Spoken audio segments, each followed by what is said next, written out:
La matinada d'aquell 1 de juliol del 2025, al Masnou encara fèiem 26,3 graus a les 2:30 de la nit. I aquell dia vaig entendre que la temperatura que marca el mòbil no és la que notava el meu cos. Aquell dia, la meva estació meteorològica va arribar als 31,7 graus de màxima, però el més interessant no era només la temperatura. La humitat va arribar al 80% i el punt de rosada màxim arribava als 25,9 graus. La sensació de xafogor era brutal. Però, i per què el cos humà no nota només la temperatura de l'aire, sinó que sent una temperatura diferent, fruit de la combinació d'aquesta amb els elements atmosfèrics que ens envolten? El nostre cos es refreda evaporant suor, però quan l'aire ja està carregat d'humitat, aquesta suor s'evapora pitjor. El cos no es pot refredar bé, i és aquí quan apareix Per això, 2 dies amb la mateixa temperatura poden sentir-se completament diferents. No es noten de la mateixa manera 31,7 graus amb un ambient molt humit que 31,7 graus amb una humitat baixa. Per això existeix la temperatura aparent, que és una estimació de la calor que realment percebem segons la humitat ambiental. Aquell dia, al Masnou, la temperatura aparent va arribar als 36,7 graus. Però, tot i així, la temperatura aparent no acaba d'explicar-nos del tot la calor que notem. Hi ha una dada molt menys coneguda, però molt important, que és el punt de rosada, que diu quanta humitat real hi ha a l'aire. És a dir, és la temperatura a la qual l'aire hauria de refredar-se perquè arribi a saturació, 100% d'humitat relativa, i el vapor d'aigua comenci aleshores a condensar. A l'hivern, quan la temperatura baixa fins al punt de rosada, l'aire ja no pot retenir més humitat, i és llavors quan apareix la mullena als cotxes, l'herba o als carrers.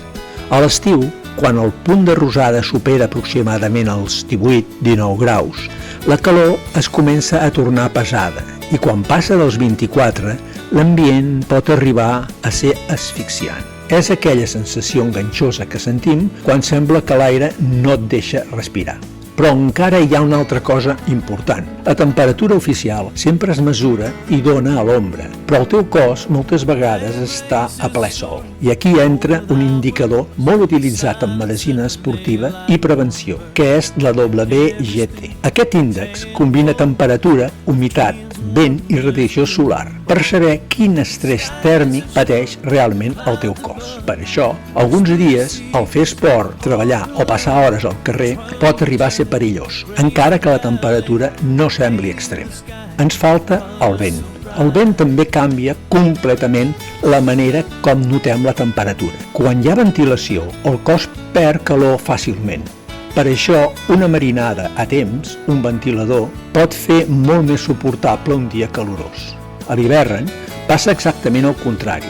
Amb vent, el cos perd calor molt més ràpid i el fred sembla que aleshores és molt més intens. Aquell 1 de juliol podem dir que vàrem tenir temperatura màxima de 31,7 graus, temperatura molt alta per una població litoral. El cos ja té dificultats per dissipar el calor. Temperatura ambient 36,7. La combinació de calor, humitat i vent feia que el cos percebés una situació d'estrès tèrmic important. Punt de rosada màxim 25,9. Ambient clarament xafogós. La suor s'evaporava amb dificultat i la sensació era pesada i enganxosa. Ratxa de vent de 36,6 km per hora. La marinada ajudava parcialment a evacuar el calor corporal i reduïa la sensació tèrmica en alguns moments. Temperatura estimada amb vent, 34-33 graus. El vent feia que en alguns moments la calor percebuda baixés uns 2 o 3 graus respecte a una situació completament encalmada. Temperatura nocturna de 26,3, nit tòrrida excepcional. El cos gairebé no podia recuperar-se de la calor acumulada durant el dia. Temperatura WBGT, 30-32 graus. El protocol en aquests casos, a 28 graus, és de risc elevat. A 30 graus, les activitats físiques intenses es desaconsellen. I a 32 graus és un risc molt alt de cop de calor. les condicions meteorològiques indicaven risc d'estrès tèrmic per a les activitats físiques intenses.